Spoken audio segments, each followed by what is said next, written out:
my god, let's try something. See what happened on TV Oh last yeah, night? I always watch. Oh my god. It's so fun. It was so Yeah, good. I watched that. Yeah. Cool.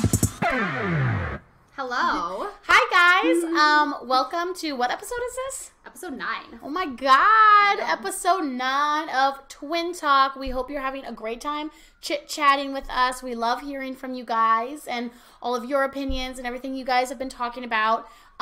We have a lot to talk about with The Bachelor. I mean, it was explosive. It was freaking last insane. night. First, let's tell them what we're drinking or what we're about to try. Eek. So we were out grabbing some beer and pizza because we were, we're hanging out with our friend Jen for Bachelor last night. Mm-hmm. Yeah, Bachelorette last night. And it's so funny because Stevie's been like, where can I find a cream soda, a cream beer? A cream beer. I really wanted a cream beer because we tried some at the beer festival and it was so good, and I just can't find it anywhere. And well, guess what? We found some. Yeah, like I look over and I see this pack of Stewart's, like the cream beer place the or cream the cream soda place, and they have spiked seltzer now, just like every single person does. So we were like, of course we have to try it. So I'm going to try the orange cream spike seltzer, and Stevie's going to try the root beer spike seltzer. So let's give it a go. Let's try this. Let's try this bad boy. All right. Cheers, bitch. I don't know. The smells a little funky, medicine-y. Okay, I'm nervous. Oh god, I'm scared. Okay. Huh. Okay. Not bad. The root beer? Uh-huh. You're right. I don't like. There's something about like the the smell smell. I don't like. I don't like the smell of it. But this tastes like root beer. But the taste of it's good. It's good for one. Yeah, It's like good for one. this tastes like watered down root beer. Like Here, let me it's try. It's good. Sorry, I have lipstick on it. Ooh, right? I know exactly. You know what it smells See, like? the root beer smells like root beer to me. I'm not a big root beer fan. Stevie loves root The beer. orange smells like fucking like it smells like medicine, but it's a very particular type like, of medicine. like vitamin C, Like emergency, like emergency, but like the off-brand. Yeah, like the off-brand. Okay, here. But this isn't a cream ale. Yeah, but it's still okay. The root beer's good. It tastes exactly like an orange cream, just like watered down. Yeah, but it's not a cream ale. Well, yeah, we knew that when we got it because it's a spiked seltzer. Well, fuck, man. You were I really want cream beer. No, I know you do, but I thought you understood that this was a spiked seltzer. I didn't understand the assignment. You didn't understand. We're drinking spiked seltzers, girl. I know, but I thought maybe it'd be like creamy. Oh no, I didn't think that at all. Guys, somebody lead me in the way of a good cream beer. We tried this orange cream beer at the beer festival. It was so good. And I told myself I would remember. I couldn't remember the name, but I would remember the image because it was like something California with like the buggy van, the like shag wagon or whatever, and like rainbows. And I was like, I'll go onto the website and I'll look at all the vendors and I'll know what thing is. And I swear to God, I did not see that vendor, so I couldn't even go to the vendor, then look at their personal beers and stuff. But that beer was good. So fucking good. It was so good. I mean, this is good. Like, this honestly tastes exactly like a root beer that had added soda water to it. Right. Like, it's acceptable. I really don't like the smell, actually. That's sort of throwing me off a little bit, but... Yeah, like every time I go to take a drink, like I smell it. I don't like that. I gotta not breathe through my nose. But it tastes like a less syrupy, not your father's root beer. It's cool. It's cool to try. I'll probably never buy it again. Yeah.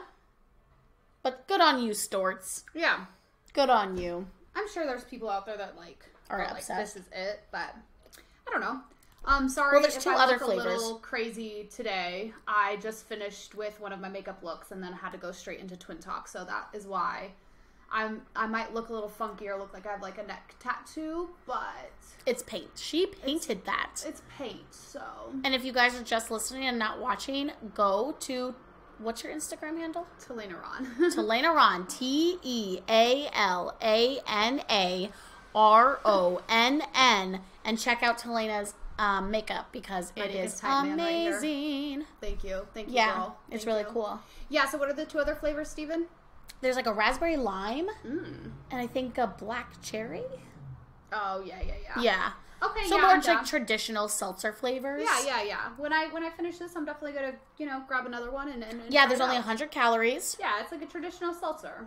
Exactly. Only one carbohydrate. Well, damn. Here we go. Gluten-free. Gluten-free.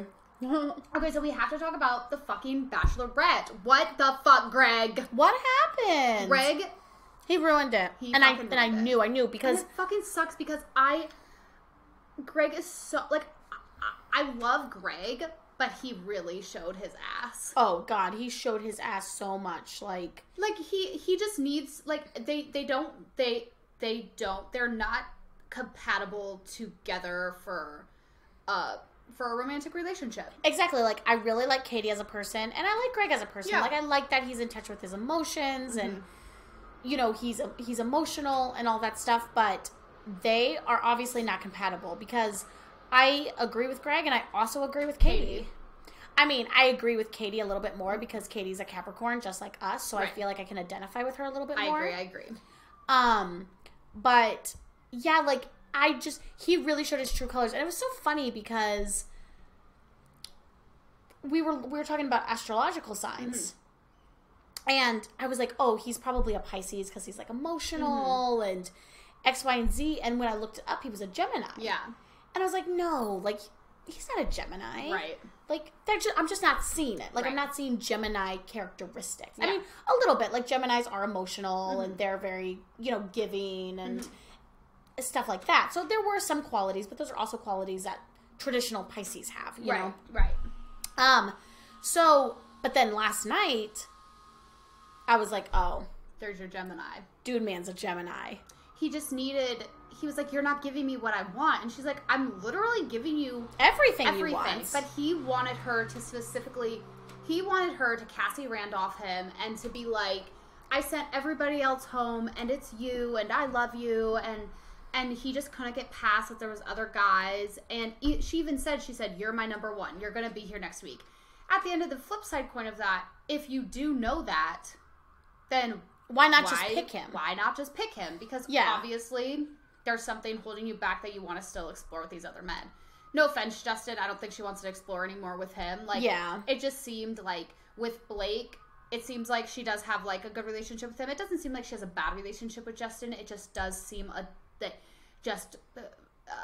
platonic. I don't know. It just seems like sort of bro-y. It seems bro-y, yeah. And but with Greg, like she definitely had connection. Emotional and physical. With Blake, I feel like she just has a physical connection. Yeah. So with Greg, I was like, oh, check, check, check, check. They mark all the boxes, at least from an outsider standpoint. As like trying to matchmake and be a couple. Right. But then we learned that they just cannot communicate. Because, once it comes to the end of it, you have to, it's almost important to have these sort of fights. Right. Because you want to see if you can overcome them. Yeah. And Greg just can't get past it. He put up his own wall, and he definitely shot himself in the foot, and he's scared, man. Yeah.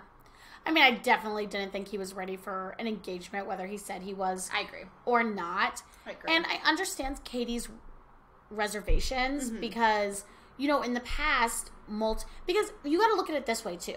These people are going to be watching this back. Right. And if you say I pick Greg, and then we're watching it back together, or he's watching it back by himself, or whatever, and I told Blake I loved him, I told Justin I loved him, if I were Greg, I'd be feeling some type of way, because I'd be like, okay, well, I proposed to you, and you said yes, and yeah, you picked me, but if you're in love with these other guys, I don't know if it's ever going to be true. Right.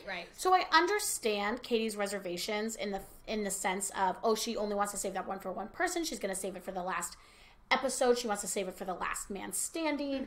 But Greg's whole thing was, I don't want to be the last man standing. I don't want that label. I want to be the only man standing. Right. I want to be the Dale to your Claire. I want to be the Cassie Randolph to your Colton. I don't want to be, I think he even said that. He said, I don't want to be a number. Yeah. What does the rose matter? Yeah. It's about how you feel and how you connect. And Greg, obviously, and I mean, I don't know if it was just magical editing skills or if it was just real, because I felt it. I felt the vibe change. I was like, oh my God, me too. And I agree. I'm like, Katie, you could have at least said, thanks for sharing. She legit was just staring at him, and he's like, what? And she's like, I love looking at you. Excuse me? Excuse me? Like, I love looking at people too, but sometimes you gotta open your mouth and say some fucking words. Yeah. But sometimes that's a Capricorn thing, man. Like, I feel you, Katie. I feel you. I know. It's such a hard... I just don't want Greg to be labeled like a bad guy. I don't think he will. I mean, people are in love with Greg. I think people will be able to see both sides. I think Greg was a little stubborn considering the situation they're in. Yeah. Yes, if it was like everyday, like real life or whatever, and you're, you know, kind of seeing people and you're deciding if you're going to make this like an official thing, then yeah, it's like, come on. But, you know, you do have to, I hate to say follow rules, but at the end of the day, like, this is a program, and yes, she quit a week early, but, like, she can't quit 5 weeks early like Claire did, or else they have to fucking bring somebody else. You know what I mean? Exactly. Like, so it's hard. Yeah, like, you're already sort of pushing boundaries because, you know, they got really lucky with Claire's season because... And honestly, I think Claire's season was completely orchestrated. Oh my god! I think they knew from the get-go because Claire has obviously been talking to Dale, and they already sort of had a connection, right? And they just knew that Claire wasn't going to get the viewership that they were expecting and they wanted because nobody was interested in Claire, nobody was excited for Claire, you know. So, and Tayshia was just randomly standing on board during COVID. I don't think so. They had that planned. Yeah. But they can't do something like that every single season. And you're right. They have a time slot to fill. And there's money that's been put into these seasons. And, you know, down payments on the hotels and reservations that have been made and all kinds of stuff. You know, staff they have to pay. So not every single person can just be like, okay, well, I found my person. Like, bye. Like, you have to finish the season out. Now, with that being said... Right.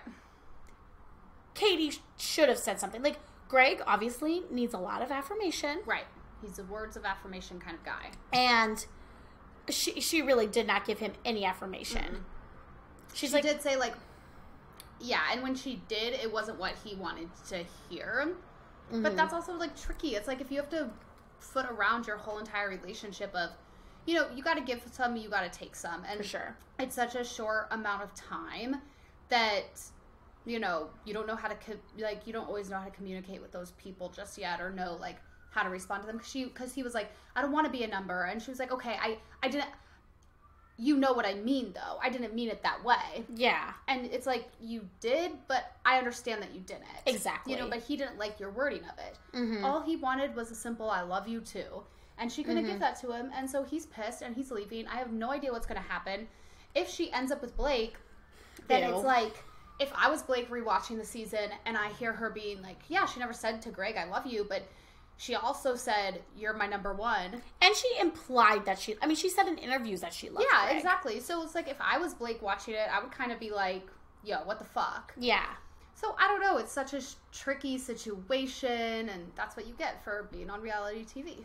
I know. I mean, they make it, and they set it up this way. I mean, I was watching Neil... What's his name? Dave Neal, and he was like, I looked up the square footage of the hotel that they're staying at, and they have their own private ice rink there, but they were playing street hockey right in front of Greg's apartments. Right.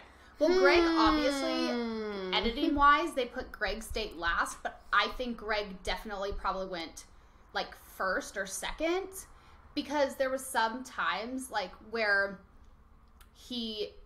it just kind of implied that she was like, I still have to go see these other families. I still have to do this. And it's like, but Greg was the last one we saw. So they just kind of swapped that in editing for sure. Yeah. And probably, you know, like, made it get super, super built up. Because why else? I think maybe if he wouldn't have seen her with Blake and be so happy, he maybe could have got past it a little bit. I totally agree. But then, you know, he went on his date, even though that's not the order they went on when it aired. And then, you know, he's having all this time to think because she didn't say I love you back. And then all of a sudden she sees Katie with Blake and she looks happy. She looks like she's having a good time. And that's when he's like, fuck, I can't do this anymore. Yeah. I mean, do you think it's all a setup? Like, do you think they tried to push Greg out because they want to make him the next Bachelor? No, right? No, I just don't think Greg would... I don't know. Like, I like Greg. I like that he's emotional. I also just don't think they're in the market for a white male. Right. To be the Bachelor. Yeah, I agree. Unless it was Michael A. Yeah, but Michael A's different because he has an amazing backstory, and he's such a rich person, Right. And he has a single father thing, and there's just something different about Michael. Like, I'm not saying there's nothing different about Greg, but if you put Greg in a stand-up with a bunch of other white people, like, Right.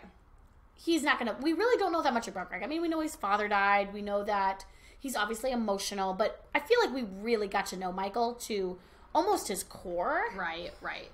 Because he had so much personality. And Greg has personality, but it's like a sad puppy dog personality. So I feel like even though Michael is white, he's different. Right. He has this different sort of vibe, where Greg to me is like a Peter. It's like, okay, Peter's really good looking, and he seemed fun on Hannah Brown's season or whatever, but at the end of the day, he's really just your average white dude. Yeah. Yeah, I don't think he's emotionally ready to, like, get married. But we'll see. I mean, they have to be announcing a new person. But they have to. I mean, rather than Michelle's later. season is already filming, and I mean, I heard that they might do back-to-back bachelors, just like they did back-to-back bachelorettes. I don't know. We'll see. I mean, I know a lot of people are gunning for Andrew S. or Michael.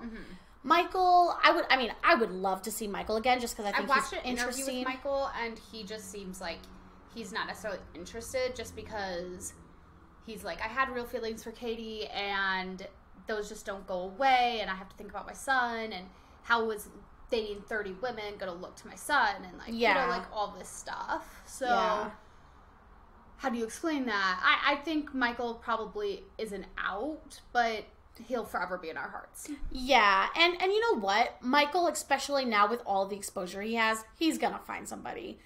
Guy is gonna get taken off the market real fucking quick because he is a gem of a human being. Oh my god, he is amazing. And I don't think that's an edit. I think the Bachelor producers literally just found a gem and ran with it, because sometimes you find that, like, not every season, but most seasons there's just like that one person that you're like, you are too wholesome to be a part of this trash TV. Yeah, exactly.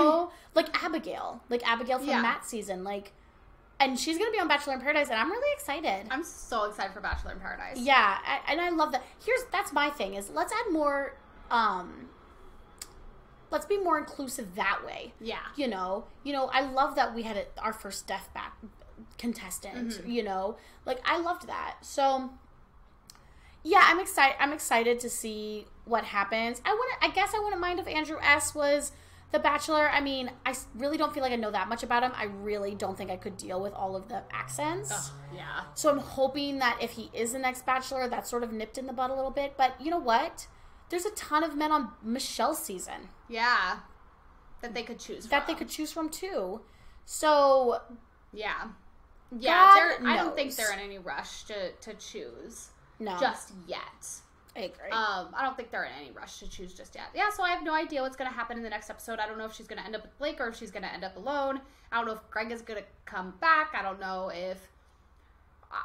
I mean, I think Greg's out. Like, I think Greg's out, too. And here's another thing, too, is even if Greg felt remorseful about his actions, which I hope he does, because I do think that he sort of treated Katie like shit, especially in those last couple of moments. Yeah, and he just, like, left. I feel like he's going to be too stubborn to admit that he was wrong. End of story. Because his whole thing was, Katie's not talking to me. Katie's not understanding me. Okay, well, then Katie came out. She literally chased after you. Yeah, she's literally groveling at your feet. Kneeling at your feet, saying, I want you to stay. I don't want this to end. Like, what do I need to do? And now you're ignoring her and you're not saying anything. Right. Come on, dude. I just think that he's going to be too stubborn to admit that he was wrong, or at least that he wasn't seeing both sides of the coin, and how hard this journey is, obviously for Katie too.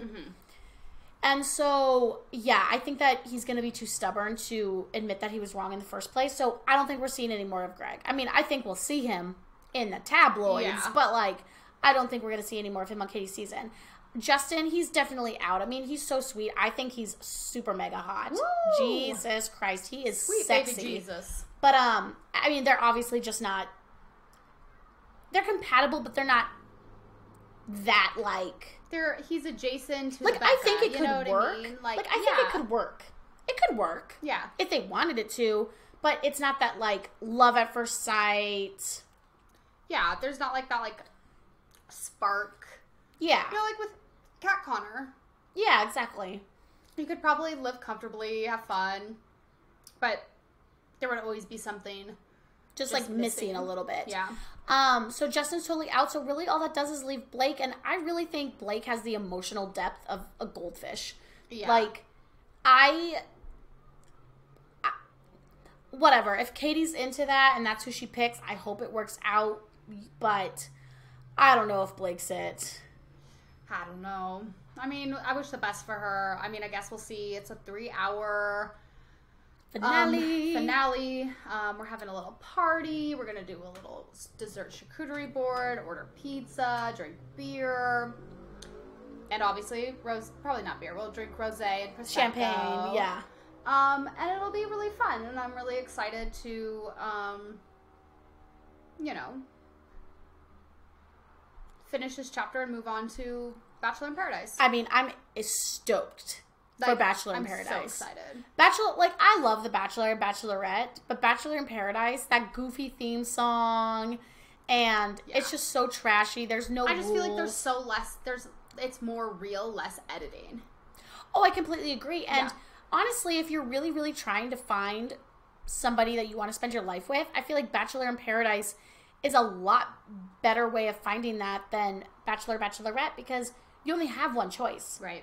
You only have one choice, unless you're like in Japan, because remember in Japan there was like 2 contestants who left The Bachelor to be with each other. Right, so great. right. But I mean, that usually doesn't happen. Usually it's you're fighting for this one person's heart, X, Y, and Z. Where Bachelor in Paradise, it's like, hey, it's a free for all. We hung out. Nah. Hey, you want to hang out? Plus, you're with them all the time. You see how they interact with other people. You see, you eat in front of them. You eat in front of them. I know. I feel like that's such a big thing. None of these contestants have ever eaten in front of, that's fucking fake food on the table when they go out to dinner. You know what I mean? Yeah. You're sweaty. You're gross. You watch these bitches come in looking fly as hell. And they are not leaving fly as hell. They look sweaty. Mm-hmm. Their nails need to be done. Their hair needs to be did. Yeah. Not in a bad way. They all still look great. But I'm just saying, you really do end up seeing more of a true person than this, oh, I'm getting dressed up. I'm going, whatever. You're sweating together. You're eating together. You're sleeping together. You're literally spending 24 hours a day together, and not only with just each other, but you're interacting with everybody, and you get to see how they interact with everybody else. Where the Bachelorette or the Bachelor, you don't necessarily see that.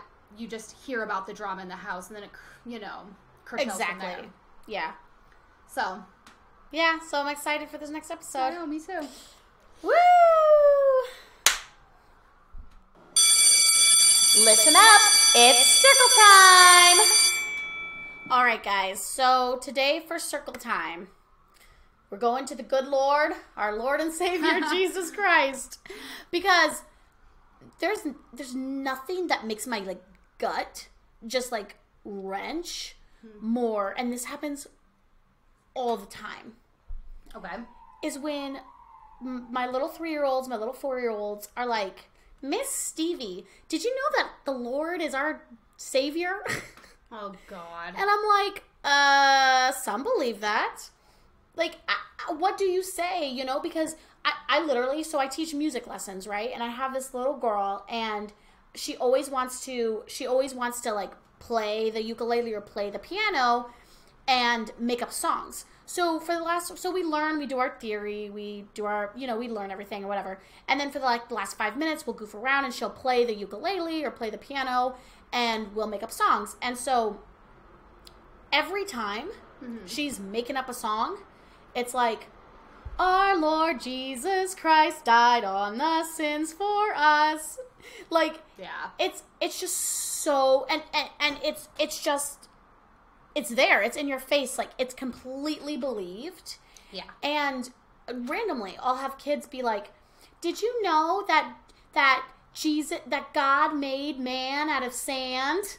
And I'm like, sure. You know what I mean? Yeah. And it's just so, I mean, I don't know, just something about it just like irks me so much. Nothing freaks me out more than little kids that talk about God. Jesus. Like, I don't know what it is. Like, raise your kids however, but for some reason, it just seems so Indoctrinating and so just in your face. Like, I've watched, like, some of my friends that have had kids that, like, all of a sudden, like, something happened in their lives where all of a sudden, like, they've always believed in God or they've always been spiritual or whatever, but something traumatic happened and then they came to Jesus. Yeah. And now they are all about, they live, breathe, everything Jesus, like, and it is whatever. Have your faith. I don't judge your faith. I don't judge your religion, whatever, but I don't know. I don't know. There's just something weird about... I'm just like, this motherfucker will believe anything. Yeah. Jesus. Like, I mean, they just say it with so much innocence. Right. You know? It's like, did you know that Jesus turned water into they don't say water into wine, but what I'm trying to think of an example that somebody said the other day. But they always talk about Jesus dying on the cross, and I'm like, damn. Parents are talking like whatever. Here's my thing. If you're a religious family and you want your child to be religious, you can talk about Jesus. You guys can pray together. But I just feel like at 3 years old, being like, so there was this dude, Jesus Christ, and he got slaughtered basically. Yeah. And he was up on a cross for 3 days. Like, they know a lot of information. Mm-hmm. He was up on a cross for 3 days, and then he was reborn. And if you're bad, you're going to hell. I'm like, yeah, God damn. like, that just seems like a lot of information for a 3-year-old to take in. Yeah, and every time they say it to me, I'm just like, yeah, some people believe that. Like, yeah. Because I am not, listen, like you said, teach your kids whatever you're going to teach them. You're not my fucking kid. I mean, you're my kid when you're in my classroom and you follow my rules. Mm-hmm. But when it comes to religion and it comes to stuff like that, I do tiptoe very carefully because I don't want to, I'm not your parent. End of story. Yeah. I'm not your parent. And there has to be a separation of church and state. Yes. But when they're like coming at me and they're like, like they're educating me. Right. I'm like, okay, sure. But it's just like, how do you deal with this? You know what I mean? That? Yeah, that's hard. How do you navigate that? I don't know. I think because I'm not going to say, oh yeah, that's what happened. That's correct. Because I don't believe in that. Right. And there's no like factual proof to prove it. Listen, Jesus was a real dude. And Santa I'm sure Claus he was a real dude too. Real cool fucking guy. Kris Kringle motherfuckers. Woo woo woo.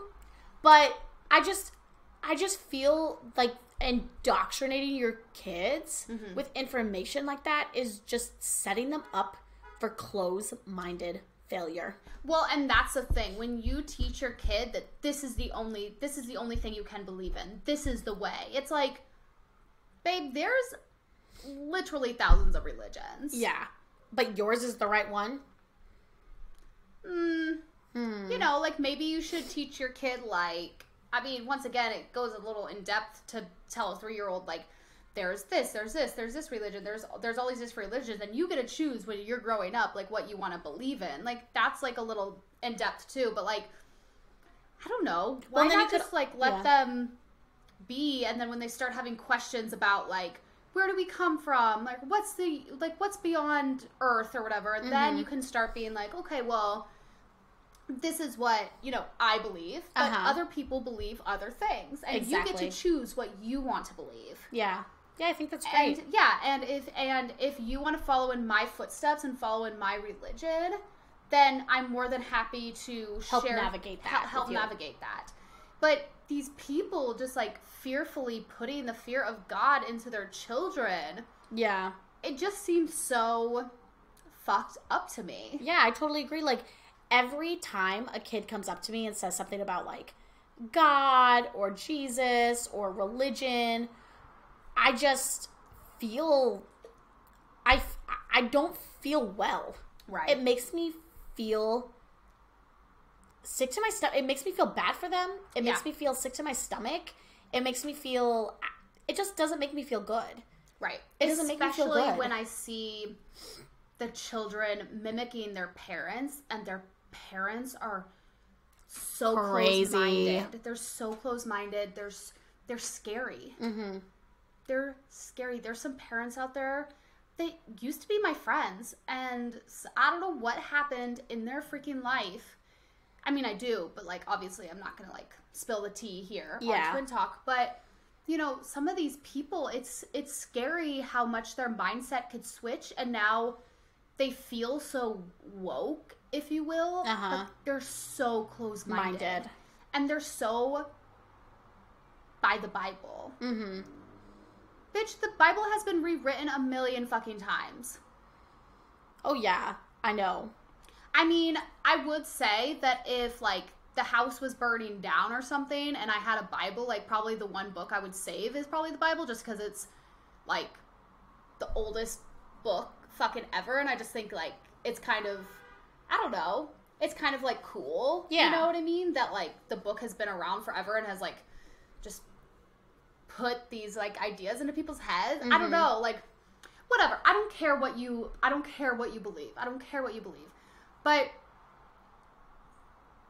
sometimes, not all the times, but most of the times, people that are super religious are really close-minded. Mm-hmm. And I just feel like that's such an unhealthy way to live. I completely agree. It's so unhealthy. Mm-hmm. Especially when you're by the book. Mm-hmm. By the Bible. Well, and I just feel like right now is when these kids are really absorbing information, and they're literally learning how to work in a society and be part of a community. Right. And I just feel like you're really putting them into a box. Mm-hmm. And so many things come with that, you know? So there's other stories you can tell your kids stories about being good people from your experiences of being a good person. Because you don't have to give them Bible verses or fables or tales from the Bible to be like, this is how, you know, treat other people how you should be treated. Like, you don't need the Bible to, you know, or whatever. Spin those tales for you. Like, just be truthful with your fucking kids. Mm-hmm. I completely agree. So, yeah. So, basically, every single day, I'm like, nobody talk to me about God or Jesus. I can't handle talking to a 3-year-old about this. People really do say, I feel like when people are like, I'm seeing my life, like, I'm reliving life through my kids' eyes or whatever. And, like, I mean, I do believe that's true because, like, I don't want kids talking to me. I am so scared. Kids are going to ask me a question I don't fucking know. And you say I don't know. No, I know. Then it's a learning experience for both of you guys. I know, but, like, then that makes me humiliated. Why? They're 3. I know. I'm just talking about, like, people in general. Tealana, I've worked with children for a long time, and let me tell you, children, at least at my age, do not know what humiliation is. These motherfuckers do whatever the fuck they want, and they have no humiliation. Yeah, I guess I'm talking more about just, like, people in general. Like, my worst fear is getting... What? Humility, yeah. My worst fear is getting asked, like, a question that I don't know, because a lot of people, I feel like, in my life, if I don't know something, they've treated me like I'm dumb and stupid instead of, like, being like, oh, well, it's this, or whatever. Yeah. They're like, oh, you don't know that? It's like, I fucking hate when somebody's like, do you know who this band is? You don't know who this is? I'm like, don't fucking quiz me. I don't like being quizzed. Yeah. I don't fucking like being quizzed. I didn't test good in school for a fucking reason. It's just like, I just don't like being asked questions because I always feel like there's like a trick. Like it's a trick. I always feel like I'm being tricked. I always feel like I'm being tricked. Mm-hmm. I feel the same way. And I don't fucking like that. I hate that I'm like that, but, like, that's just a product of people being mean to me if I didn't know something. Mm-hmm. Or, like, when I was in, you know, for instance, when I was in 3rd grade, like, you know, when people don't do this, well, I guess your 3-year-olds aren't reading, but like, in schools, when we would speed read. Oh, my God. And you would get in trouble. The popcorn reading. And if you didn't, like, pick up right where the person left off, like, you wouldn't get to go to recess because you weren't paying attention. But I'd be so scared to read out loud that I was gonna, like, mumble a word or fumble or say something or mispronounce something, and kids were gonna make fun of me. I was always so scared of that, and then I would always get in trouble because I wasn't good at popcorn reading. Yeah. What the fuck? That's not good. That's not being a good teacher. No. And popcorn reading should practice. definitely not be practiced anymore. I mean, I hope it's not. I really hope it's not, because popcorn reading is not... I think popcorn reading is universally not... accepted anymore? accepted. I mean, I don't know. It might still be accepted because the school system ain't that cute right now, but... if it's ever been cute, but... I feel like at least our generation... I mean, there's memes about popcorn reading, about how people feel distrustful of popcorn reading. Yeah. So we can't be the only ones who are like, oh my God, we get nervous about popcorn reading. But it's just crazy, like, how much of an impact something like that can make on your future life. On anything that you do, anything you apply yourself to. And that's why education is so fucking important, because you're doing things that are going to create an impact. It's not even a specific pinpoint of things. It's just a general thing that's going to affect people for the rest of their lives. Popcorn reading has affected me. Yeah. For my life, and will continue to affect me. Even if I know how to address it. Yeah. I don't know if I can get past it. Yeah. From the humiliation. That I always felt. Yeah. You're in a safe space now. I'm never going to make you popcorn read. Thank you. But it just sucks, you know? Like, yeah.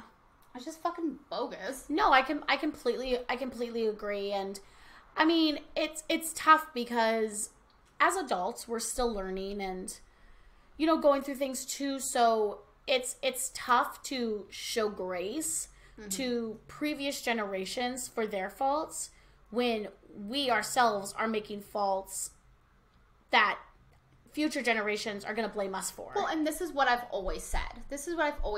Is when we're 100 years old in our fucking rocking chairs, we're going to be like, these kids these days. I had to, blah, blah, blah. You know what I mean? Just like our grandparents were. Just like our great-grandparents were. I had to walk uphill in the snow both ways. You know what I mean? Like, we're going to be like to the future generations because like that's just how the world works. So I guess like there's a part of me that's just like, that it's a little humbling that I know I can't be the only person that fucking like feels like this, and maybe like everybody just feels like this, because nothing's ever going to be aligned because we're growing at different paces. I feel like we're at the pace, we're probably at the point in our life that we're starting to like look back into our early years and be like, okay, this is what affected me and this is how I'm dealing with it. And, you know, now I'm mature enough and mentally, you know, stable enough to like, you know, even though I have these problems now, I'm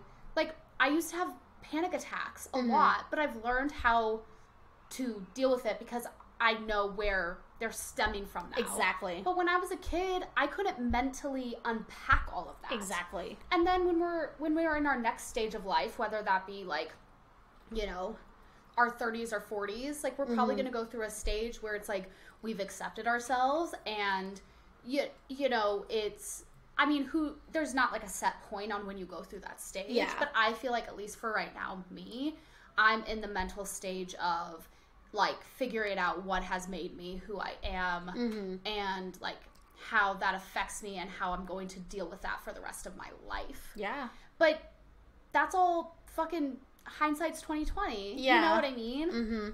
I don't know the stuff I know now from back then. I couldn't apply it back then. Exactly. And there's no way for me to apply it back then because you didn't know the stuff that you know now. I don't know the stuff that I know now. Exactly. And I just feel like that's how it is for everybody. And that's why when we're, you know, 90, 100 years old in our rocking chairs, I've always felt like I was going to live till I'm very old. Yeah. Like, we're going to be like, oh, well, these fucking kids, like, they'll learn. You know what I mean? But, you know, that's how the older fucking generation feels about us. Yeah, it's definitely cyclical. But I don't think, like, this is the problem, though, is that I feel like the older generation feels like we're going to think like them eventually, but I think we're going to think different than them eventually and look back on ourselves and, you know, Because right now they're like, you'll learn. Yeah. But times and we change. will learn, but in our own way, because times are different now than they were when our grandparents were our age, and even our parents were our age. Yeah. So nothing's ever going to be the same, but I do agree with that statement that we're going to become the boomers to somebody. Exactly. You know? Exactly. There's always going to be that, like, boomer generation, and we're sort of inching up there, Tealana. Yeah. But, you know, all we can do is try to be open-minded and respectful of other people's opinions, religions, ideas, you know, and as long as you're not physically or mentally or emotionally harming somebody permanently, we all just have to sort of realize that my unique experience of life is not the same as not even yours. Yeah. You know? I mean, I feel like we sort of ebb and flow between the same experience. Definitely. But you are probably the closest person who will ever know who I truly am. Right. But I feel like, versa. and vice versa, but, you know, even you probably will never 100% know who I truly am. Yeah, because you're literally your own little universe. I am in my own little universe. Yeah. Nobody else can experience what I experience in myself. Right. You know? Yeah. So it's tough. And really, isn't that almost a religion in itself? Yeah, seriously. So, you're your own God, motherfucker. You're your own religion. You are your own religion. Woo! There's a billion religions. It's true. It's true, though. Yeah. Yeah. Okay, closing time. Okay, so I kind of feel like, okay, what's going on with work? I'm going to read you. There's a lot going on with work, actually. I'm going to read you. People are just so fucking mean. So the Boston Globe put out, those in hospitality industry say there's been an increase in uncomfortable interactions with rude customers. So much so that industry leaders in Massachusetts and Rhode Island have launched public service campaigns urging people to be more patient and kind to the servers and staffers tasked with taking care of them. And, like, my thing is people have been... You would think that the pandemic would bring out, like, the betterness in people... But I feel like it's just brought out the fucking rudeness of people. God, mad ugly people out there. They're savages, man. Yeah. They're fucking savages. And for instance, like, we've had really fucking bad weather in New York. I mean, the whole world has. The whole world has had fucking bad weather. Yeah. But unpredictable weather that's like not natural. We have the outdoor seating, which is technically shielded, but not really, because once it rains, especially if you get the wind's blowing the rain into the shelters, like, that we have. The tables are wet. The chairs are wet. If a car drives by, forget about it. This happened to me the other day where it was pissing ass rain. People were sitting outside disrespectfully, might I add you. I get very irritated about it. Or in the extreme heat. And a car drove by and splashed water all over me, and I had to work the rest of my shift soaking fucking wet from dirty ass street water. Yeah. No fucking thank you. Because you're too scared to fucking go inside. Yeah. If you know it's going to rain, stay your fucking ass home if you're not willing to go inside. Yeah. And so it's been super rainy lately and all this stuff, and people will come in and they'll be like, we'll sit outside. And I'm straight up with them. I don't fucking care if I get in trouble. I'm like, listen, if you sit outside and it's raining, I'm not going to come serve you. Yeah. Because they might be undercover, but you have to walk in the rain and then to get to them. They literally say, well, isn't there a roof? And I said, how do you think I'm going to get out there to serve you? Yeah. I'm not going to fucking lie. I was the fucking worst waitress the other day. These two bitches sat outside in the rain, and I said, if you're scared to sit inside, like, I'll put you in the back. Nobody's back there, you know, like, I'll open up a window, like, whatever. Like, I will, like, I'll respect you, you respect me. No, we really want to sit outside. Was it a COVID thing? No, they just wanted to fucking sit outside. Okay. For some reason. Yeah. And so, they sit outside and, you know, it's pissing ass rain. So I have to get my umbrella, and then I have to step outside and I have to take their order, but then they want to try a whole bunch of different wines. So then I don't take their order and come back. I have to bring them 4 different wines to try so they can figure it out. And then, I have my umbrella, I'm taking their drinks out, and then they're trying them, and then they order a Pinot Grigio and a Pinot Noir or something like that. And then I bring out their drinks. Well, your drinks are probably going to taste good because I'm covering my own self. Your fucking trays, you're getting rainwater in your fucking wine right now. Yeah. And guess what? I don't give 2 fucks. Yeah. I give your thing, can we have ice on the side?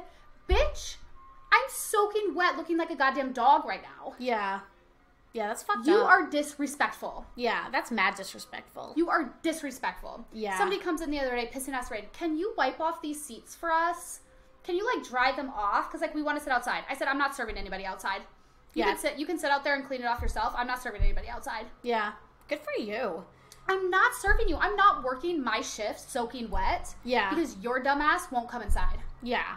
And here's my thing is if they don't want to come inside because it's like a COVID thing, I feel like the people who are really scared of COVID are vaccinated. Right. So you shouldn't be scared because the vaccination works, right? Right.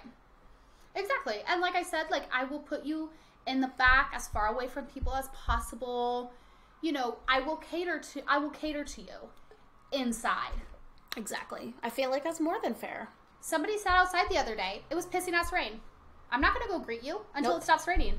And then he got up and left and he looked mad. I was watching him from out the window. Yep. Sorry you didn't get served. Do you think you're going to get served out in the fucking rain? Yeah. And it hasn't go in the rain. Yeah, and it hasn't been drizzling. It's been raining.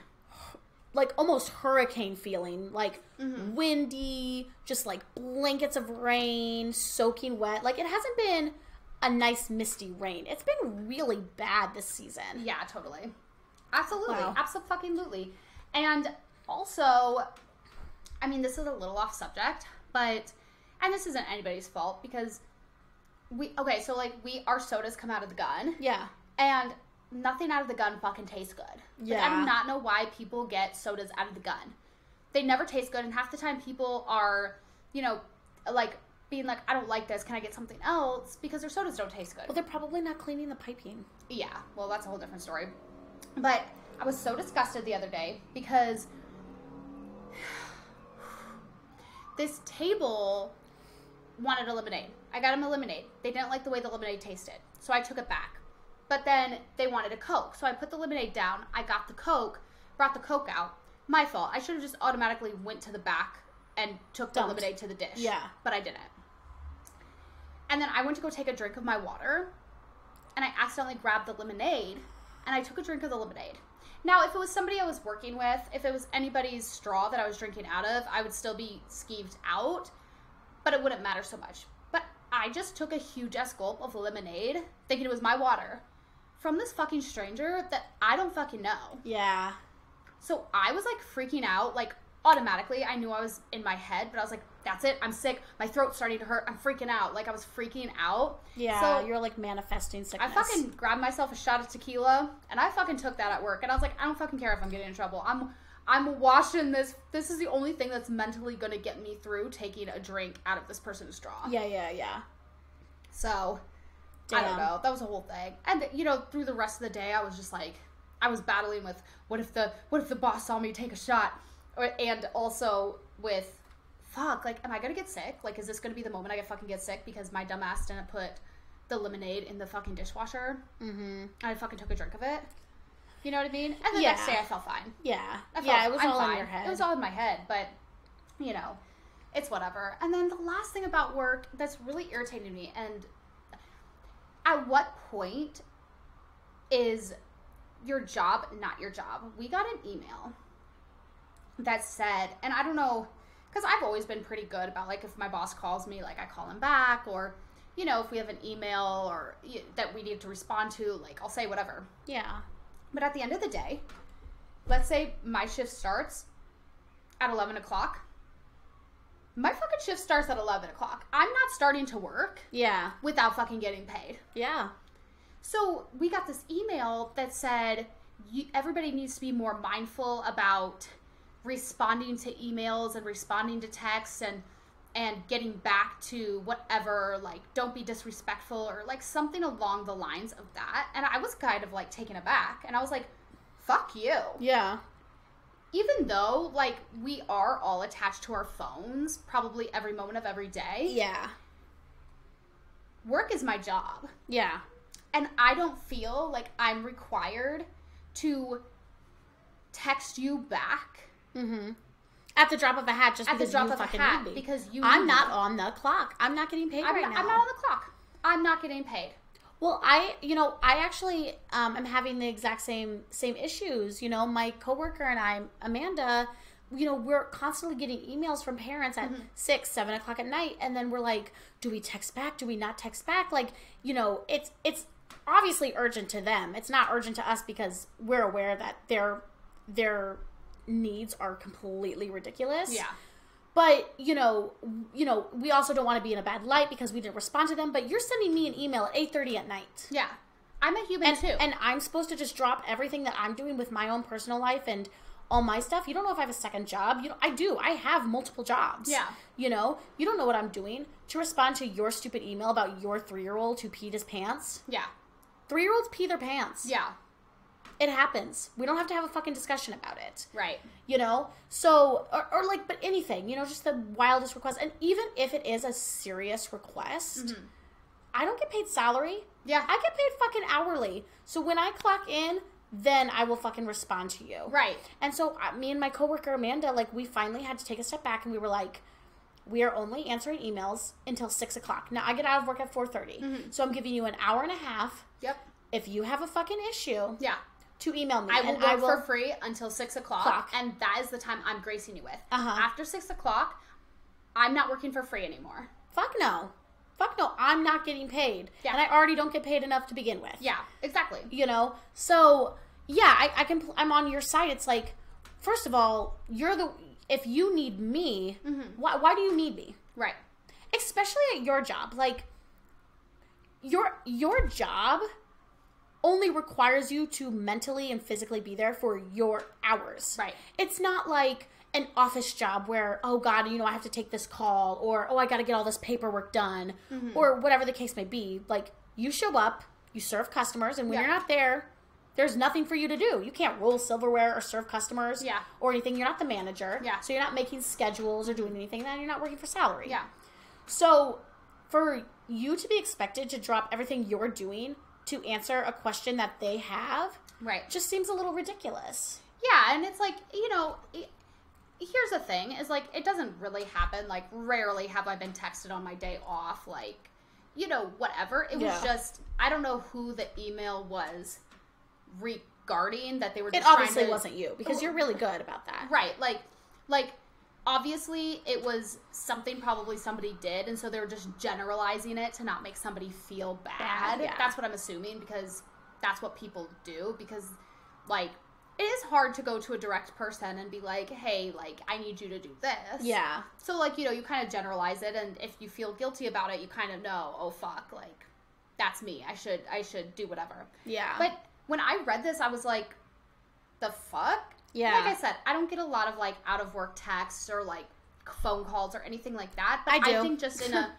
but, like, for you, like, just in a general sense, work is not my life. Exactly. I should not have to be subjected to work every single second of every single day. I should not be ready to answer your emails, answer your phone calls, answer your texts every second of every day because you might need me. Yeah. I work when I'm scheduled to work. And I've said it before. If I start work at 11 o'clock, if I start getting paid at 11 o'clock, I'm always on time. I'm always there early to make sure I'm ready to go by 11 the o'clock. time. Yeah, the time I'm scheduled for. But I'm not starting any sooner. And if I am, I'm fucking getting paid for it. Exactly. I do not work for free. You tell them. Like, I don't. Yeah. I can't. And nobody should. Nobody should. Nobody should work for free. No. We did not ask to be here. We are doing a service for people, and we deserve to get paid. We are contributing to society. We're contributing to society, and we deserve to get fucking paid for it. Exactly. And then we deserve to live our lives and have joy outside of that. Yeah. Because work is not, I mean, work can be fun, but, like, you know what I mean. Yeah. We deserve to have a life outside of work. Mm-hmm. So, I don't know. Those are kind of my things with work. Like, I don't know. I was kind of irritated by that email. And I know it had nothing to do with me. No, I know. But it's still irritating. Just, like, as a general whole of, like, people. I'm fighting for the people. Yes. Well, not only that, but there might be one day where you can't respond to an email because you're busy doing something. And then you know it's going to be that one time that you don't respond to an email. Somebody's going to be like, oh, well, Tealana flaked or something. And it's like, right. No. 99 other times I've been there. And this one time, now all of a sudden, I'm a bad fucking person. Right. Fuck you. Exactly. Totally. Well, something that's irritating me about the restaurant business is this whole COVID vaccine. Oh yeah, so it mandate. just came out today. Let's see if I can find the article. Yeah, do you have the article? It just came out today. It can't get more wild than this, guys. That where is it? Basically they're going fucking stupid ass. De Blasio fucking said that they're going to mandate vaccines. Like, you have to be vaccinated to indoor dine and to go to gyms and to... Basically, anywhere you want to go you're going to have to be vaccinated. Anywhere you go indoors. Yeah, but indoors. But here's my thing, is legally you cannot ask people their medical history. Yeah. So how are you going to enforce this? Because it's illegal for you to ask me if I'm vaccinated. Second of all, it's not illegal for them to ask you, but I think it's illegal for them because it violates your HIPAA rights or whatever. Yeah. To be like, okay, we'll prove it. Exactly. To prove it. Like, yeah. Exactly. That's what I meant. Yeah. But then on top of that, what was my point? Fuck. It's against our fucking rights. It's against our right. It's totally against our rights. Like, I feel like they're gonna lose. They're gonna lose staff. They're gonna lose customers, patrons. They're gonna lose customers. We live in one of the biggest tourist cities in the world. Yeah. You don't think tourism is gonna go down? Yeah. You know, it just feels like such an invasion of privacy, and because it is, it's an invasion of privacy. Right. And it's starting to feel very segregated. Like, even when I went to a baseball game, there was a vaccinated section and a non-vaccinated section. You don't think this is going to cause problems? Doesn't this seem a little bit like, black people sit over here and white people sit over here? Oh, black people get this water fountain, white people get this water fountain. I don't know. It just seems a little... That kind of seems, vaccinated people get this, unvaccinated people get this. And let me tell you, I liked the unvaccinated section because I didn't have to sit next to anybody. And I was watching those vaccinated sections, and they're all crowded in together next to people they don't know, and I said, fuck you. Yeah, right. Like, yeah, you saw the bright side of it. But at the end of the day... If I'm not allowed to go out to restaurants or I'm not allowed to go to places... My friend made a very good point. She was like, okay, so people under 12 can't get vaccinated, so we're not allowed to let families we can't let families in to the restaurant anymore. Yeah, like where does it stop? When does it end? Yeah. So all these kids, like, you either have to find a babysitter if you want to go out to eat. You can't go out to eat with your child because they're not vaccinated. Well, and then on top of that, it's like, okay, like the CDC just said that... Or your religion. Or your religion. If you can't get vaccines, or if you can't get the vaccine because like, you're allergic, or your doctor doesn't recommend it. Exactly. And on top of that, there's like the CDC just recommended that pregnant women get the vaccination. But I feel like, especially if you're pregnant, you have the right to be like, no, don't really feel comfortable getting vaccinated. So now you're basically discriminating against pregnant women. Right.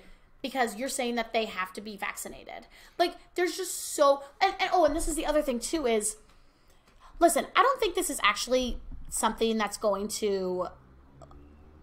I'm hoping that it's not something that's actually going to affect our lives. Right. Because who's going to enforce this? Are they going to hire, with our taxpayer dollars, a special police force that's going to go around and...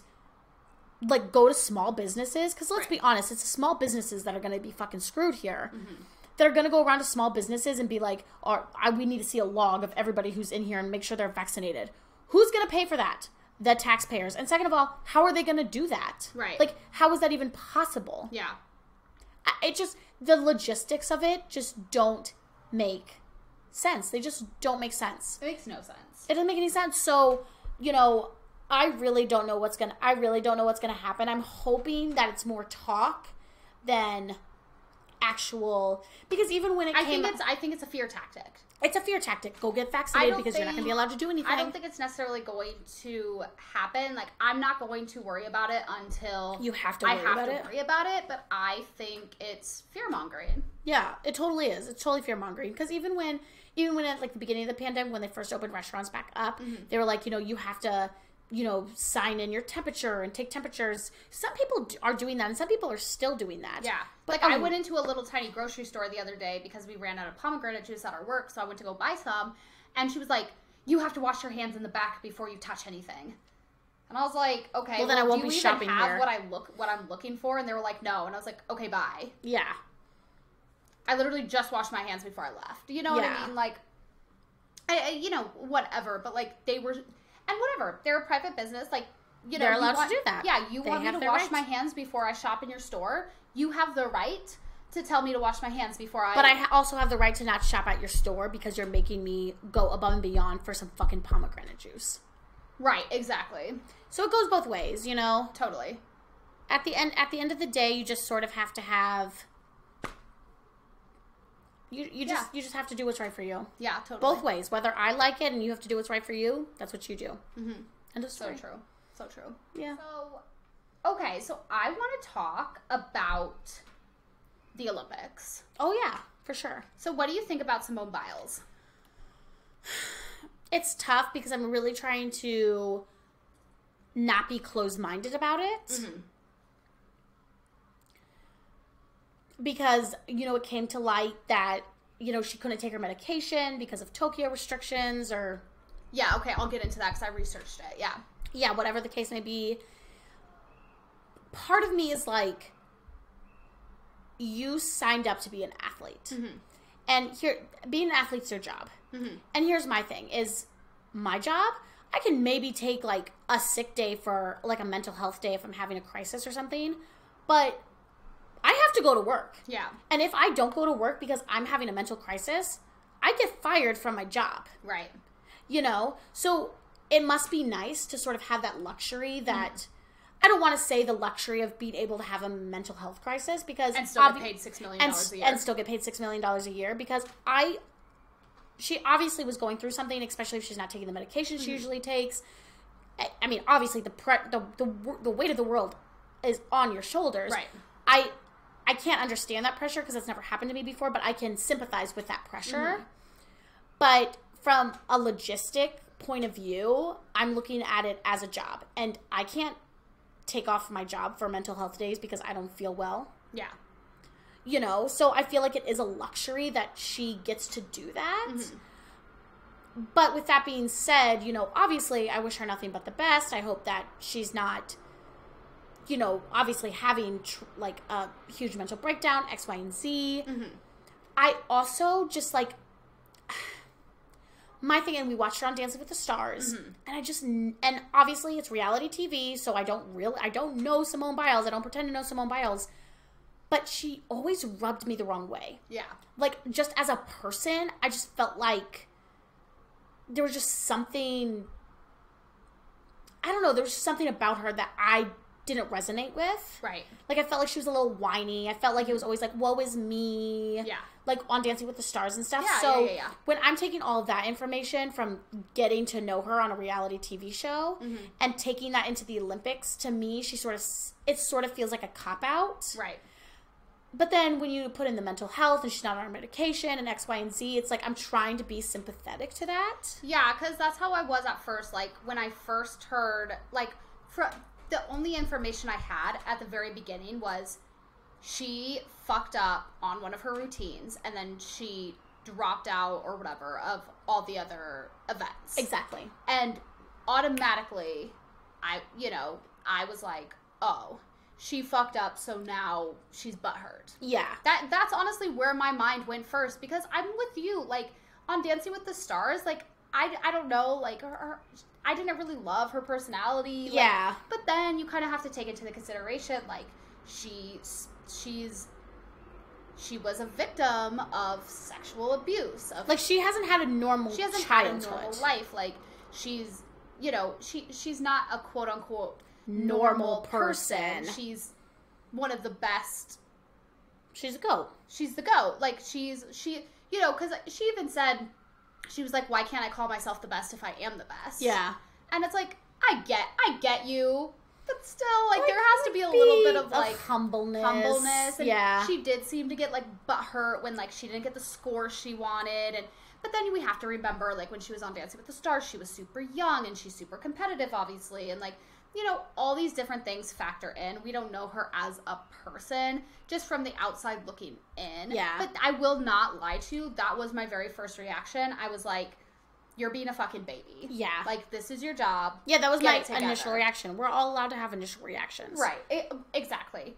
But then, you know, I start learning about other things, and I guess I didn't research this too much because I didn't really know how to, like, I didn't know what to type in to research it, and I kind of ran out of time, but I guess she also gets scored lower than the other people because it's not fair if she gets higher score. So if they're looking at Simone Biles doing a certain stunt, they're going to be like, oh, well, she's great, so we're going to grade her, or we're going to score her lower on because we know she can level. do that. But this girl, person who's new to the Olympics or new to whatever will get scored higher because it's, I'm sorry, that's fucking bullshit. To me, that is bullshit. If you do a fucking twisty, you get 20 points. End of story. Exactly. Or whatever. I don't know anything about the right. timing of the Olympics, but I just feel like that's the only fair and just way.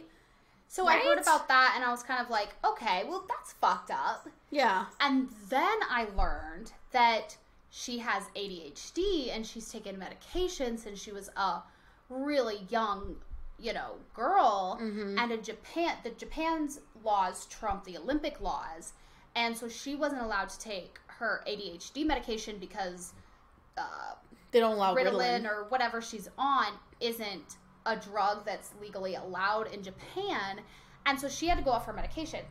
If you go off your medication, you're fucked. Yeah, you crazy. Especially if it's been in your system for so long and you've been taking it. And ADHD, like, what she's taking helps her focus. Exactly. You know, maybe Japan looks at that as, you know, a... like almost like a steroid or an enhancement drug. Exactly. But obviously that's not what it is to her. That just... she needs that drug. Well, because when she didn't nail that initial first... whatever, I can't remember what thing it was. Yeah.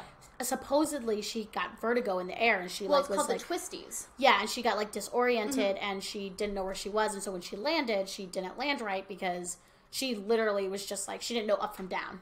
Right, because so I looked it up. The twisties happen to gymnasts when they are in the middle of a routine or something causes them to lose awareness of where they are in the routine and their relation to the ground. Yeah. Which makes fucking sense. Like, you're doing a million flips in the fucking air in like 2.3 seconds. Like, how could you possibly know where you are? Where you if are. You're, what's up, what's down, what's right, what's left, what's ground, exactly. what's sky. So this is what comes into play. Like, I know we're kind of like hard and we're like, well, it's your job. But at the end of the day, like, when we're working, we're at low risk to ourselves. For sure, yeah. If they're up in the air doing these magnificent fucking routines, bitch, I can't even do a burpee. Yeah. I can't even get my legs up under she is good. Me. You know what I mean? Like, I can't do a cartwheel. You know what I mean? Like, obviously, like, this is a serious thing, and if you're up in the air and you lose control of where you are,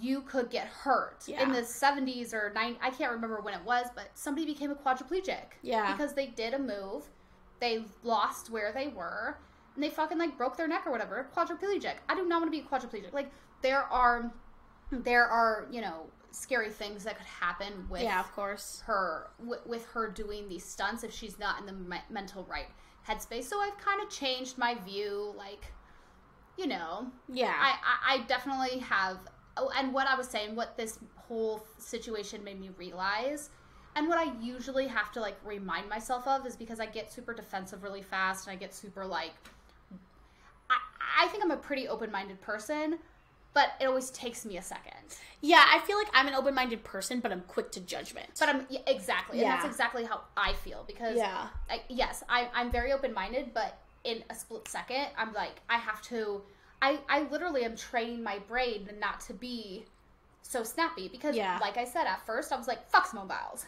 Yeah. She fucked up and now she's being a whiny little bitch. Yep. And she's, you know, she's not doing the competition because she's embarrassed. She fucked up and she's embarrassed. Yeah. That is where my mind went. That obviously is a reflection on what I guess, like, I would feel like if I was in that situation. You know what I mean? Like, that stems from, like, my own insecurities. Yeah. But then, you know, I took a second and I was like, okay, I need to know what happened. Yeah. And then I, you know, read about her ADHD and I read about the twisties and, you know, then I realized, like, oh, yeah, I can't even fucking do a cartwheel. This bitch is doing triple double axles, eagle wing flying shit, you know what I mean? Yeah. And being all crazy, she could hurt herself. Yeah. Like, she's doing some amazing shit out there, and she could hurt herself. Yeah. And, like, you have to be mentally aware of that.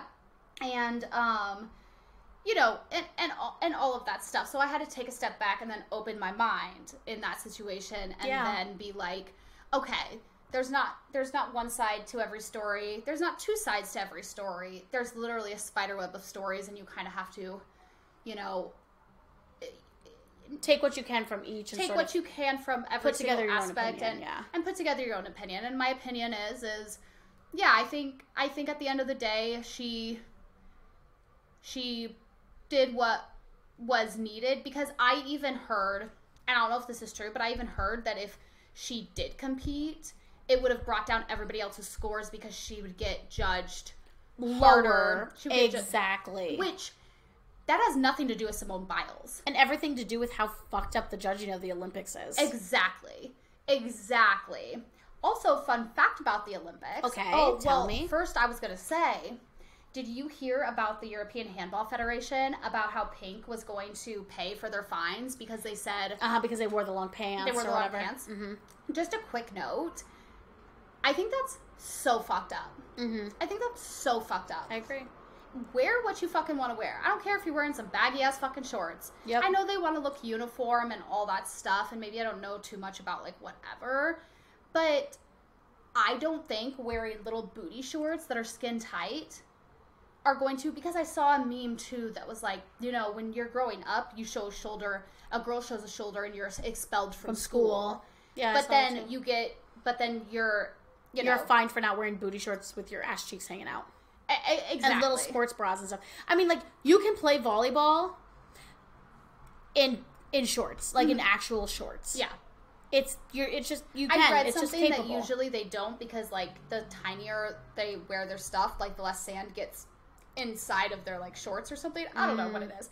Wear whatever makes you feel comfortable. Those guys were wearing skin tight pants. Yeah. Those girls or whatever. Right.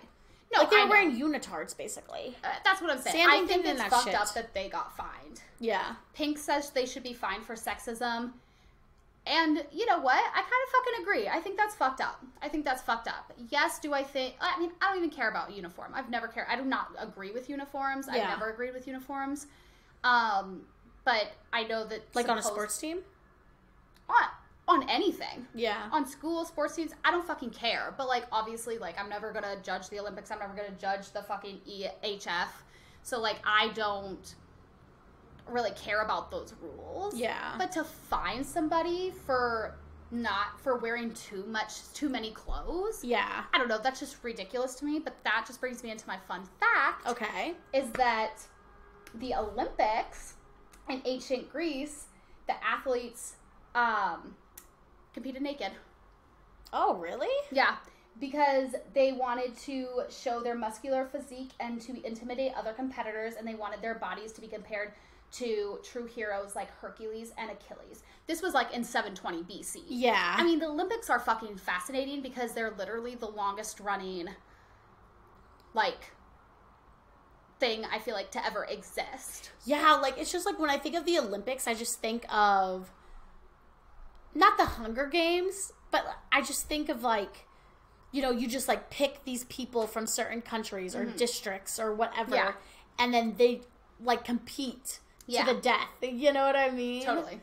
Whether that's mental, like, now it's just mentally, you know, but physically, spiritually, like... Everything. So I just thought that was, like, a fun little fact that they, like, performed in the nude. But also, in 720 BC, being naked wasn't a big deal. Right. People walked around naked all the fucking time. Yeah. You know what I mean? You like the clothing from there was like, you know, the toga with one boob out. Yeah. You know what I mean? Like Totally. being naked wasn't this sinful sort of I know, me too. Sinful thing, you know, where now, you know, God forbid you show a little skin, you're a fucking slut, or, you know, X, Y, and Z. Right. So, I just thought it was a fun little tidbit. yeah, that is fun. Yay! Okay, well, I'm going to go try another new beer. Woo woo, me too. We cannot wait. We cannot wait to keep you updated on the last episode of The Bachelorette, Katie Thurston season. And we'll see you guys later. Bye. Bye. Twin Talk, Twin Talk.